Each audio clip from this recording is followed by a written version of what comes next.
Hey everyone, it's Christian the P4 working with Dr. Matulowicz these last 5 weeks for my last rotation. If you have any questions about the course or the content, feel free to let me know. Otherwise, here is the video about the calculations competency review, as we promised, about your competency exam coming up real soon. Just a disclaimer, this review is not all-inclusive of every topic that will be on the competency. Rather, it's supposed to be a review of common practice problems or problems that students struggle with. If you have any more concerns, please refer to the Competency Frequently Asked Questions guide posted on Blackboard for more information related to the exam content, practice problems, and grading expectations. Also, disclaimer, I'm going to run this video like Khan Academy. If you guys remember Khan Academy from back in undergrad to help you survive, which I used it to help me survive my classes, I'm basically going to have screenshots of problems, and then under each problem, I'm going to work out these problems, just write it out, and then talk through it, and go through any helpful hints. So the first order of business are important conversions you guys should know. This is what I used back in P1 year to help me survive. This is just bare bones conversions for volume, mass, and miscellaneous conversions. So you don't have to memorize every little conversion, like 1 pint is equivalent to like 400-ish milliliters. Just know these bare bones ones and you should be able to convert using just these conversions. Also here listed are percent strength definitions in terms of weight by volume, volume by volume, and weight by weight, which I'll use frequently throughout this video and which you might encounter in practice and on your competency exam. So know these definitions and know these conversions, and you should be able to survive, like I did P1 year. So the first problem, we're going to convert 10 tablespoons to teaspoons. So the key concept of conversion problems is setting up ratios where you're going to have a numerator and a denominator of units to cancel out the units.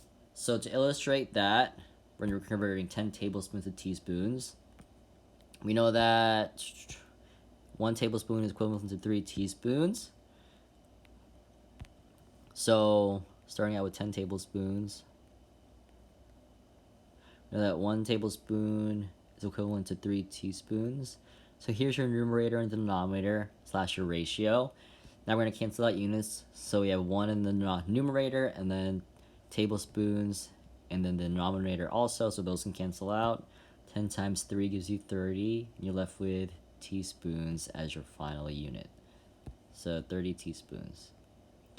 Another way of visually representing this, which I'll use throughout this video since it's what I've been taught in chemistry back in high school and it's what I've been using ever since, is the box method, which gives you the same answer. It's just another way of looking at it. So I just drew a box. I know 1 tablespoon is equivalent to 3 teaspoons. Units cancel out in the numerator and the denominator. 10 times 3 is 30. Gives you 30 teaspoons. So set up your ratio of units and cancel out units, gives you the final unit. Next problem, we're going to convert 5 pints to teaspoons. Same concept, set up the ratio of the numerator and denominator of units to cancel out units.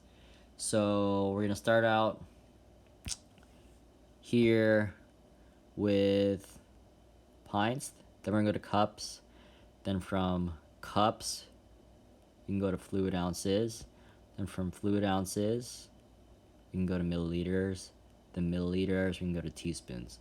So basically I'm working with the units I know and conversions I know and working back to get the unit I need. So start out with the units you memorize or units you know, and then conversions you know, and then work your way towards the units you need. So to illustrate that, we have 5 pints.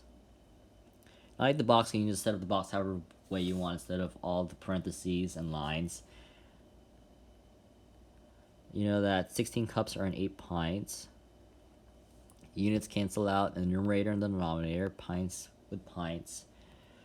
Then you know 1 cup is equivalent to 8 fluid ounces. Units cancel out in the numerator and the denominator. You know 1 fluid ounce is equivalent to 30 milliliters. Units cancel out in the numerator and the denominator. You know 15 milliliters are equivalent to 3 teaspoons. Units cancel out in the numerator and the denominator. Let's see, 10. And then that should give you 480 teaspoons. Another way of doing this conversion, if you happenstance to know. Oh, happenstance. That's a new word for me. If you know that. Sorry. 1 pint equivalent to 480 milliliters. Then you can work from there, since you know that 15 milliliters equivalent to 3 teaspoons. So basically, I went from skipping all those steps to get to this step, which is the same as that step. So however way you want to do it, you'll get the same answer. It's just if you happen to know 1 pint is 480 milliliters, then you can get to milliliters faster, and then to the teaspoons faster.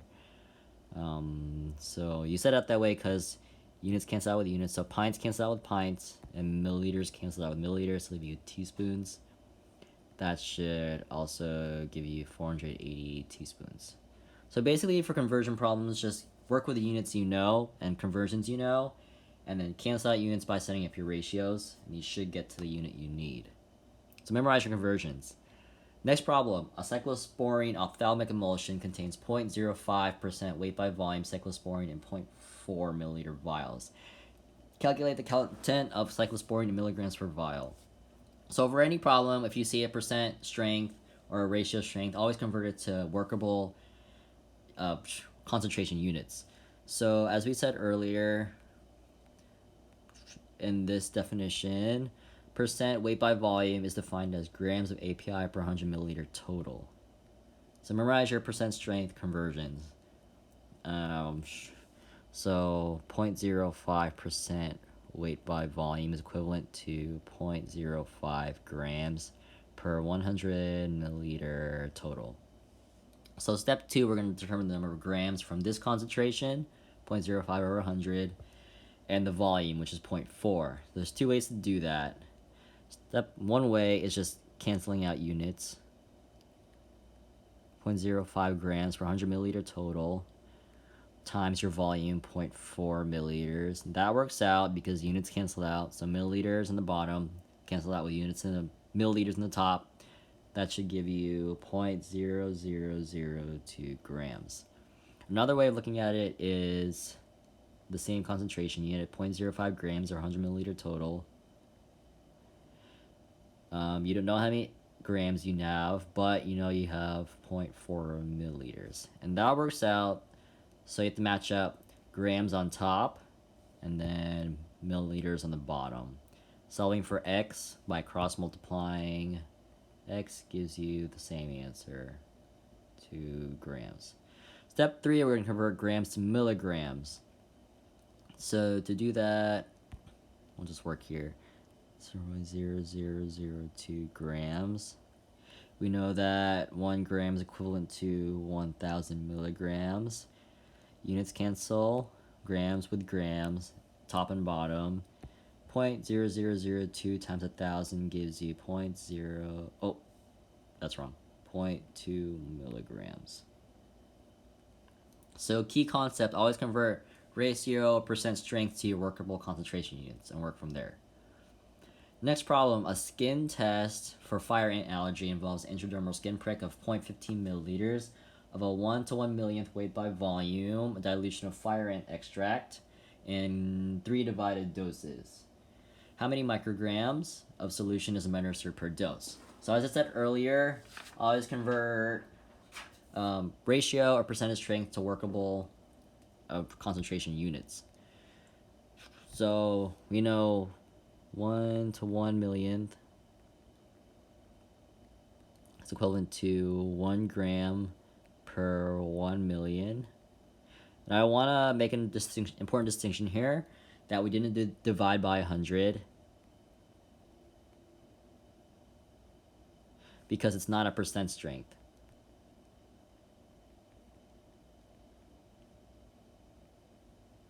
It's a ratio strength. So there's no percent here, so just divide without the 100 milliliters. So for percent strengths, you're like here, percent strengths, divide by 100 milliliters, like over here.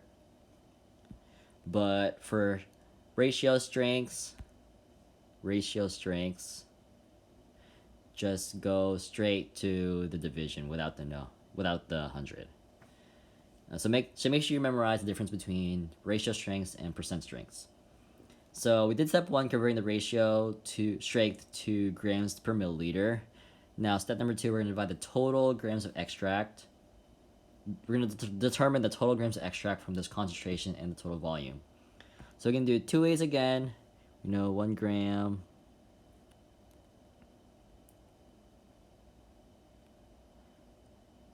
over 1 million milliliters times 0.15 milliliters. That works out because units cancel on the top and the bottom. That should give you 1.5 times, that's sloppy. Okay, hold on, sorry. 1.5 times 10 to the negative 7th grams total. Or you can do it the ratio way, which I showed you earlier, which is 1 gram, 1 million plus X grams. You don't know how many grams you have, but you know how many milliliters. There's 0.15 total.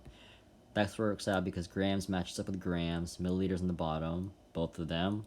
Solving for X gives you 1.5 times 10 to the negative 7th grams total. So step 3, we're going to find the gram per dose from the total dose. So the question is worded so that it tells you there's 0.15, but there's 3 milliliters total, but there's going to be 3 divided doses. So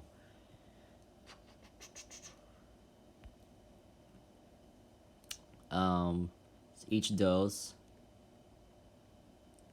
equals 1.5 times 10 to the negative 7th grams total. And you have 3 divided doses. So for each dose, it's going to be 1.5 times 10 to the negative 7 divided by 3. That gives you 5 times 10 to the negative 8th grams per dose. Now, the question's asking it for micrograms, so we're going to convert grams to micrograms. We know that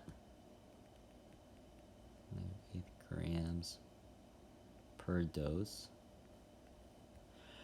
We know that 1 gram has 1 million micrograms. It works out, you set it up that way because grams on top cancels out with grams on the bottom, to give you 0.05 micrograms per dose.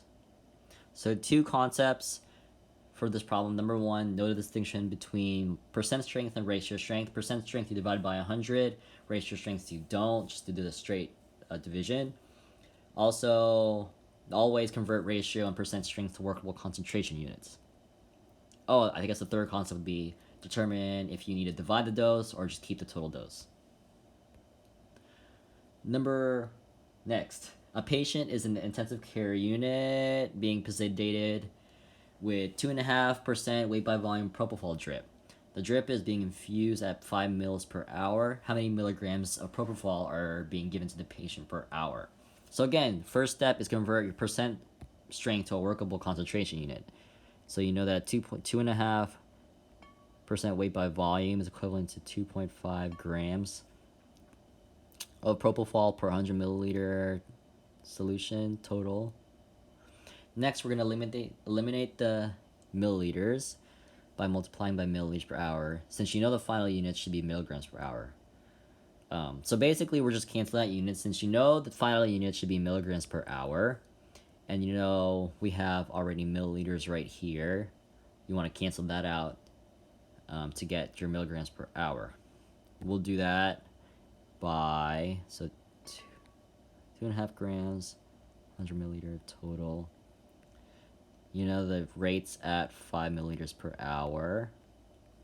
That works out because milliliters cancels out to give you 125 grams per hour. Now you want to convert grams to milligrams. So let's see. 1 gram is equivalent to 1,000 milligrams. That works out because grams cancels out with grams on top and on the bottom. So that gives you 125 milligrams per hour. So key concept, number 1, convert your percent strength or your ratio of strength to workable concentration units. Number 2, know what units you need at the end and cancel out to get to the units you need.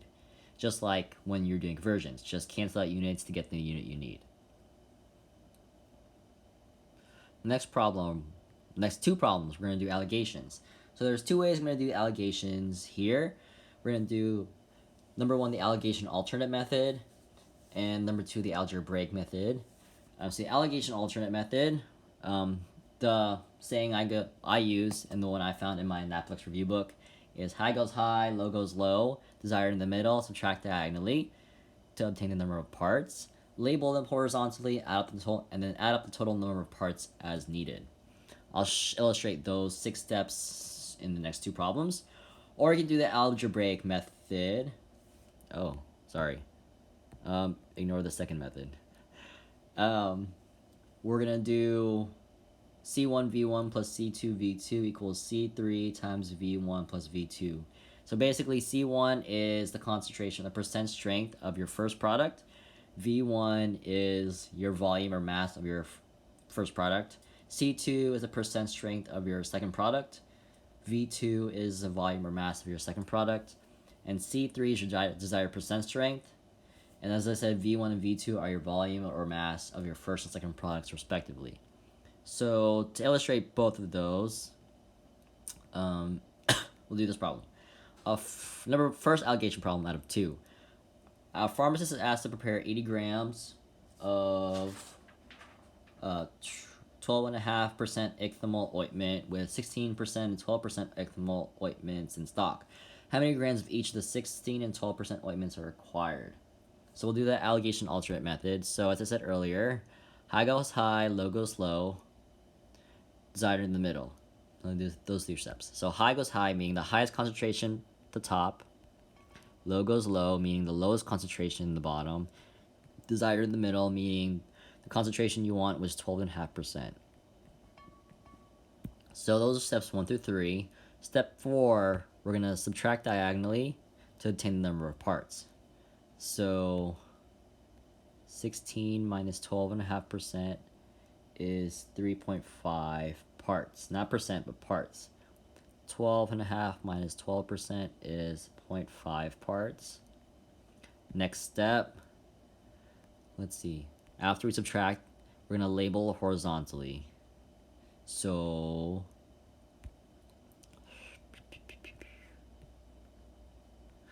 labeling horizontally, 16 horizontally, so 0.5 parts of 16%, and then 3.5 parts of 12%. The last step, we're going to add up the total number of parts as needed. Let's see. So, 0.5 parts plus 3.5 parts gives you 4 total parts.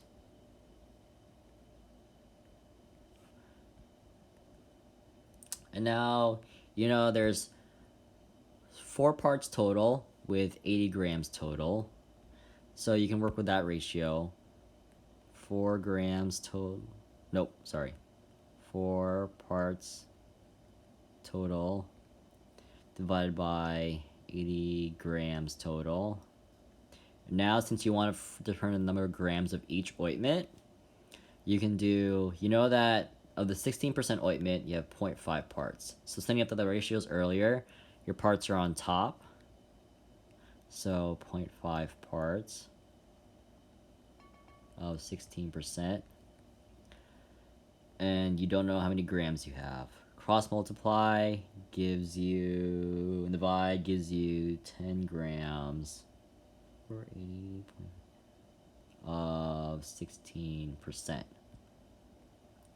For the 12%, you know that 3.5 parts of 12%. So 4 parts total again. You know, you have 80 grams total.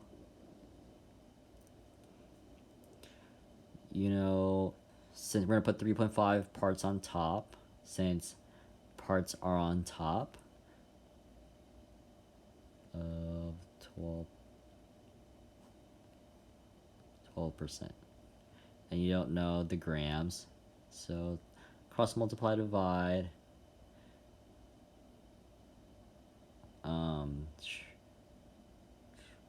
Gives you 70 grams.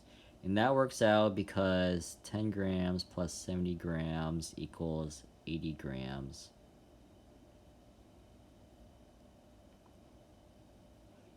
And you know you have to have 80 grams of the final product. And when you're dividing, just ignore this of 16% or of 12%. Just ignore that.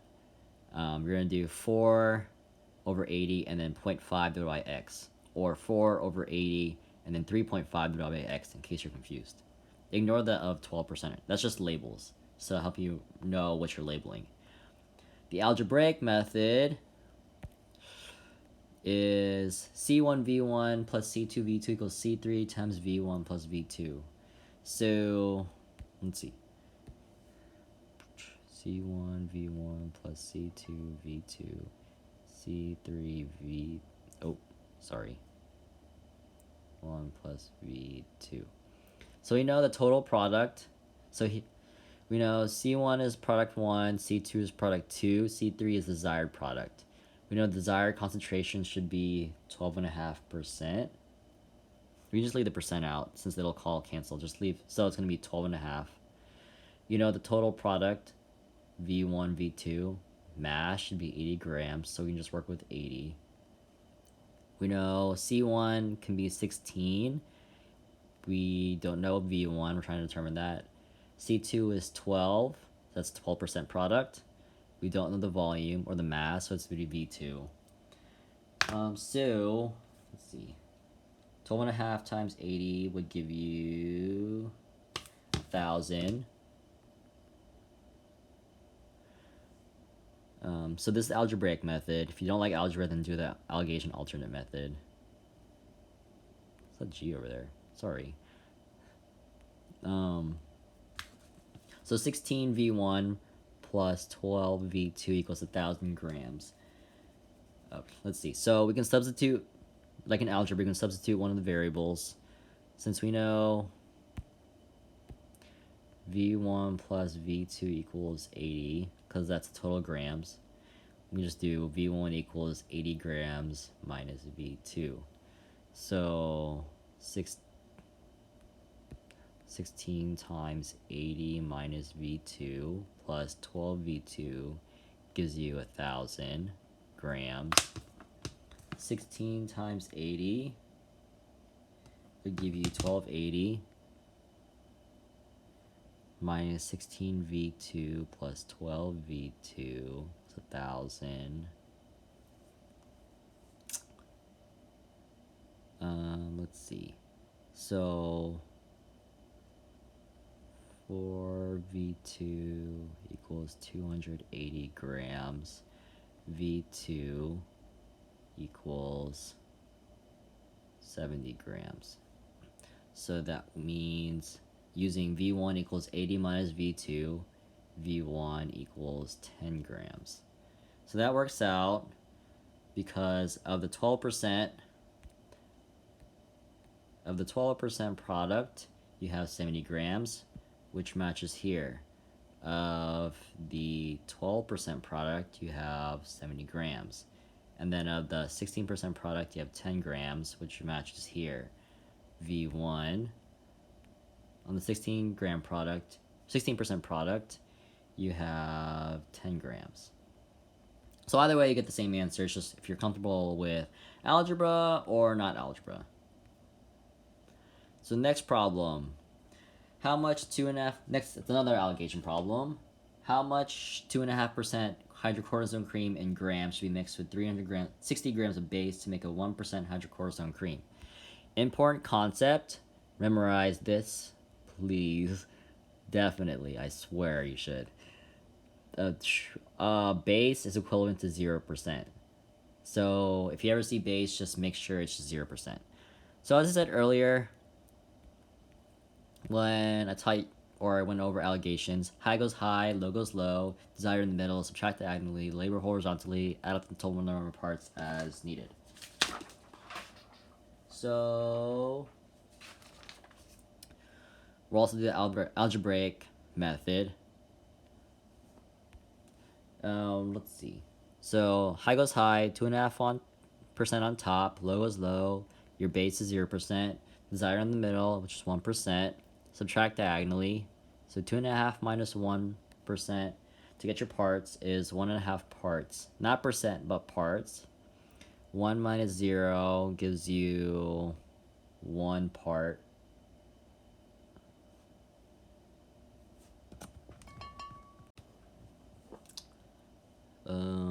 Let's see. Label horizontally. So 1.5 parts of 0%, or the base. And 2.5, 1 part of 2.5%, labeled horizontally. Let's see. Now you want to figure out how much of the 2.5 you need to mix with 360 grams of base. So you know this part is 360 grams. So let's see. You could figure out the total number of parts, which is 2.5 parts, but you don't know the total number of grams. Total grams. However, you do know that you have the 0% base is comprised or has a mass of 360 grams, and you know the number of parts. So you can work with that. So 1.5 parts of 0%, and you know you have 360 grams of that.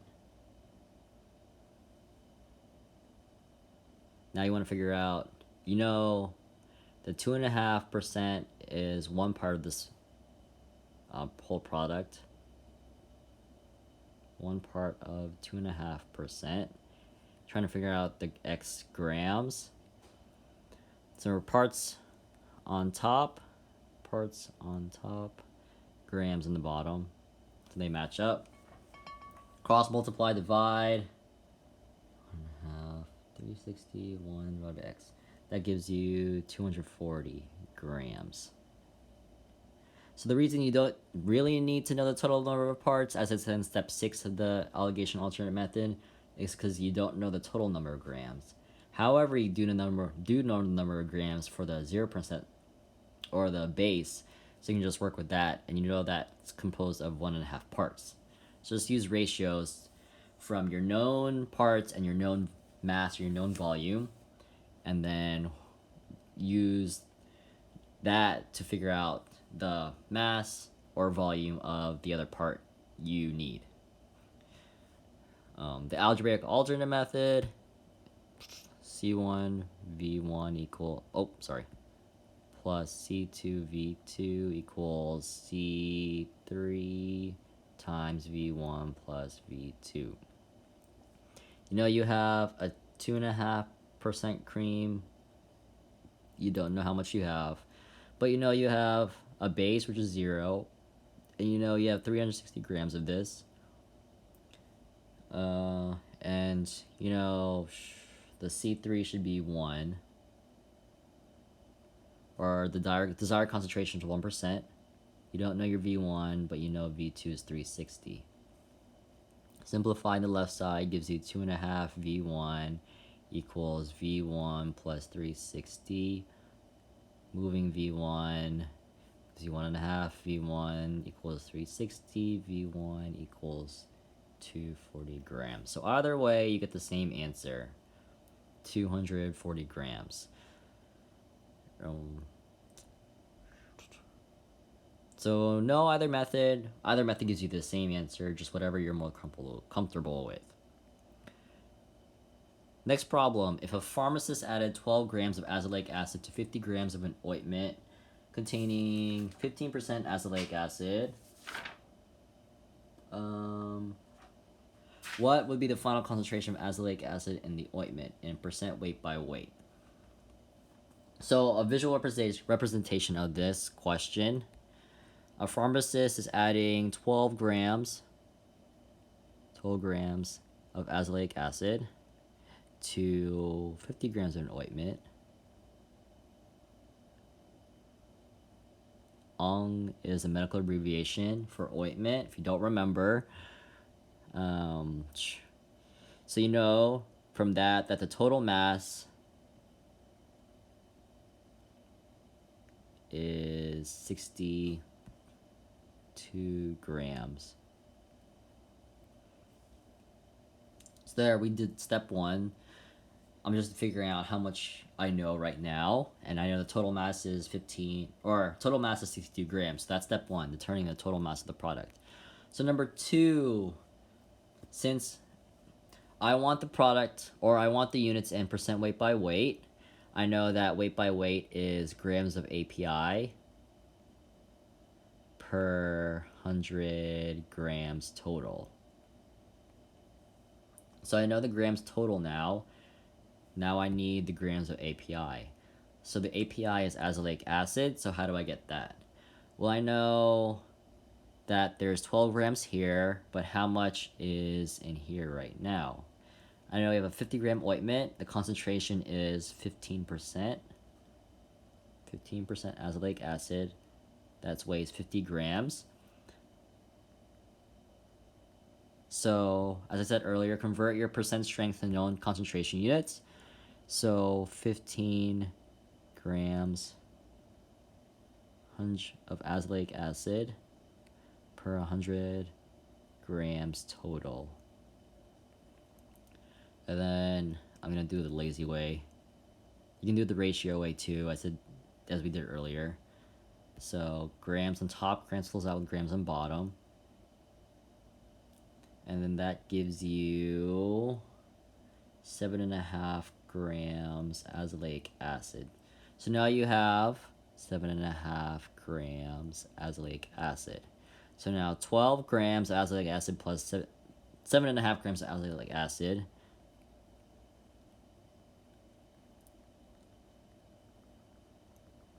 gives you 19.5 grams azelaic acid. So now I did step 2, determine the mass of pure azelaic acid from the grams and the mass of the ointment and the concentration. We also determined the total mass of azelaic acid. Now we're going to determine the percent strength. Since we know by definition, percent strength is grams of API per 100 grams total.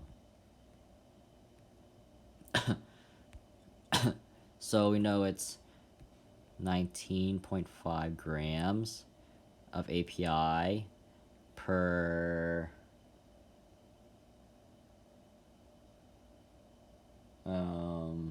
let's see, 62 grams total equals for 100 grams total.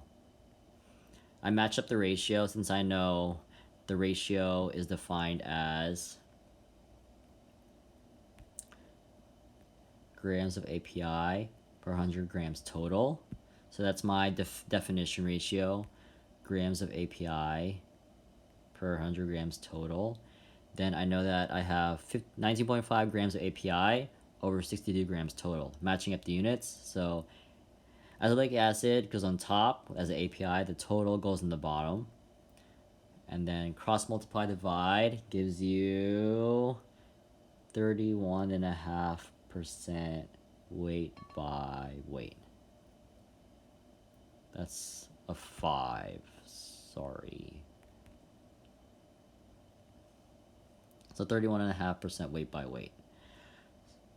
So a different problem, same concept-ish. So if 400 milliliters of a 20% weight by volume solution were diluted to 2 liters, what would be the final percentage strength? So again, we're going to determine the total volume of the product, the first step. So I know that a 400 milliliter solution were diluted to 2 liters. 2 liters. Diluted to 2 liters. So that's your total volume. Let's see. So next step, we're going to determine the mass of API. Since we're trying to figure out the percent strength, you know that the concentration, and you know it's weight by volume, so you know it should be grams of API per 100 milliliter total. So you're going to need the total volume, which we have already. Now we need the mass of the API. So next up, we're going to determine the mass of the API in the 400 milliliter solution, since you know it's volume concentration. So we know it's 20 grams, so 20% weight by volume, so it's 20 grams per 100 milliliters. You know it's 400 milliliters. Cancel out the units top and bottom. Milliliters cancel out with milliliters. That should give you 80 grams of API. So now, since you're trying to figure out percentage strength, you know it's grams of API per 100 milliliter total. As we did earlier, it's X grams of API per 100 milliliter total. You know you have 80 grams of API per 2,000 milliliter total. Since 2 liters is equivalent to 2,000 milliliters. Solving for X gives you 4% weight by volume. So an important key concept here. So when you see, so look out for these keywords to tell you to add. Sorry, I'm switching pens. Keywords to add. Oops, sorry. Mix with, dilute with, or any combination of a word with. So memorize this. So the reason I said that is because here's my pointer right here. So here we added units together, since the question asked, or the question said, I'm adding this azelaic acid to 50 grams of ointment. Or you could say I'm mixing 12 grams of azelaic acid with 50 grams of ointment. Or you could say I'm diluting 12 grams of azelaic acid with 50 grams of ointment. So any combination of mix with, dilute with, or just something with, or add to, you're going to add units. You're going to add units like we did here. So make sure you add units here, like we did there. But here we did not add units, so you didn't add 400 milliliters to the 2 liters, since you're saying dilute 2. So diluting 2 is different from diluting with. So diluting 2, you do not add units. Since you're just changing it from 400 milliliters to a straight 2 liters. Instead of adding 400 to the 2 liters, you're just diluting it up to a total volume of 2 liters. However, if you ever see the keywords add to, mix with, or dilute with, or etc., any of those combinations, know that you should add the units like we did in this problem. Next problem, almost done. We're going to calculate the quantity of each ingredient needed to prepare 24 containers, each containing 50 milliliters of the spray. Progesterone, 20 milligrams, dimethyl beta cyclodextrin, 62 milligrams, purified water, 1 milliliter. So we're going to do it like we're cooking. If we need to increase a recipe or decrease a recipe, we're going to need a factor. So basically a multiplier of how much we need to increase or decrease by. So to do this, we're going to determine the total volume of 24 containers. Step 1. So, you have 24 containers. They're 15 milliliters each. That should give you 360. So your factor is you're going to use your recipe quantity and your needed quantity. So so the factor formula is needed quantity divided by recipe quantity. So the needed quantity is 360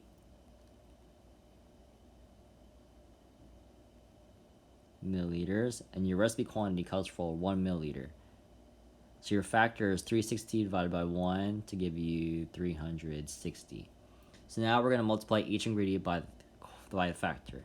Just like cooking, if you need to make more servings, figure out how much of each ingredient you need to multiply with, or if you need to make less servings, you need to figure out how much of each recipe you're going to need to decrease with. So progesterone, 20 milligrams, multiply by your factor. That should give you 7,200 milligrams. We're going to dimethyl beta cyclodextrin, 62 milligrams in this recipe. We're going to multiply by the factor of 360. That gives you 22320 milligrams. And purified water, that's 1 milliliter. Oh, let me label that. Times 360. That gives you 360 milliliters. So for these problems, if you're increasing or decreasing recipe, figure out your factor, which is how much you need divided by how much the recipe calls for, and multiply each ingredient by that factor. Helpful cooking tip if you've never cooked before. Know how to factor things. So next problem, we're going to calculate the quantity in milliliters per dose.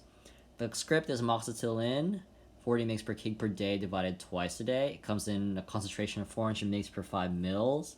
The patient weighs 22 pounds. So to work with this dosing unit, we need to convert pounds to kilograms. So we're going to convert pounds to kilograms. So 22 pounds. 1 kilo has sorry, I thought I could do it, but I couldn't. I'm a mess. 2.2 pounds. I do it that way, so units cancel out. Pounds on top with pounds on bottom. That gives you 10 kilos. I'm a mess. Let's see. So now we're going to calculate the total daily dose. Now we know the kilograms. So 40 mgs per kg per day. The patient's 10 kilos. I do it that way so units cancel out. Kilograms on top with kilograms on bottom to give you 400 mgs per day. The dose is divided twice a day. So this is the total daily dose. Now we need to figure out how much you're going to get, milligrams you're going to get per dose. And the question is asking per dose. Not per day, but per dose. So it's divided. The total daily dose is divided twice a day. So to see how the units cancel out, day, 1 day has 2 doses. I'm basically dividing by 2, but I'm just showing you why. It's just so the units cancel out. So day cancels out with day. So 400 divided by 2 gives you 200 mg per dose. But you can't give a child 200 milligrams. Like, how are you going to do that if you just have a powder? You got to give it to it in a solution. So the solution concentration is 400 mg per 5 milliliters. So the question is asking quantity in milliliters per dose. So the dose concentration unit is 400 mg per 5 milliliter. You have 200 mgs. Put the unit milligrams on top since it's also on top. Solve for x. You don't know x milliliters. Solve for x gives you 2.5 milliliters per dose.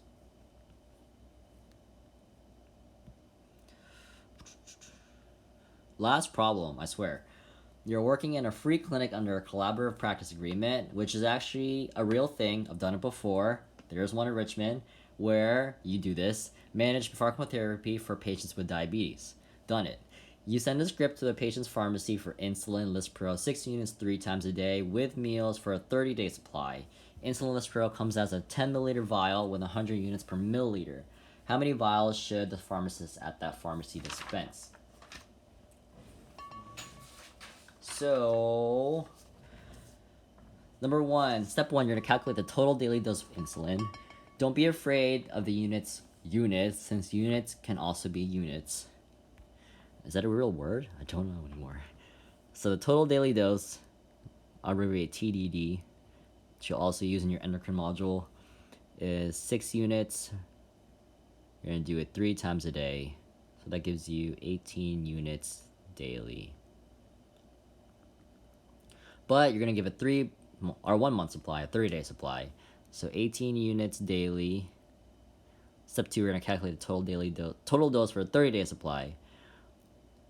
Per day multiplied by 30 days. I do it that way so I show you how the units cancel out. Days on top with days on the bottom. 18 times 30 would give you 540 units total you're going to need. Now you're going to determine the milliliters needed based on the concentration. You know the concentration is 100 units per milliliter. So, let's see, 540 units. Or we'll do it this way. You know the concentration is 100 units per milliliter. And you know you have 540 units total. I set it up that way since units is on top, so units has to be on top here. And you're trying to solve for X milliliters. So cross multiply, divide. X is equal to 0.54 units. Or no, sorry. Milliliters.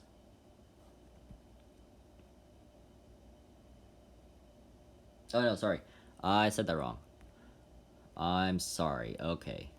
I'm gonna get my life together. Let's see. So it's gonna be 5.4 milliliters, which makes sense. Now you know that the insulin is supplied as a 10 milliliter vial. So, you know, well, step 4, we're gonna determine the amount of vials needed given that each vial is 10 milliliters. So, let's see. You know, you have 5.4 milliliters. You know, 1 vial, or we'll do it this way. 10 milliliter per vial. You know that you have 5.4 milliliters. How many vials do you need? Do it that way because milliliters is on top, vials is on bottom. Oh, why did I put grams? Sorry. Vials is on bottom. So milliliters is on top, vials is on bottom. Solve for X. X gives you 0.54 vials. But you can't give a patient a partial vial. That's illegal and non-sterile. So we're going to round it up to 1 vial. So for insulin problems,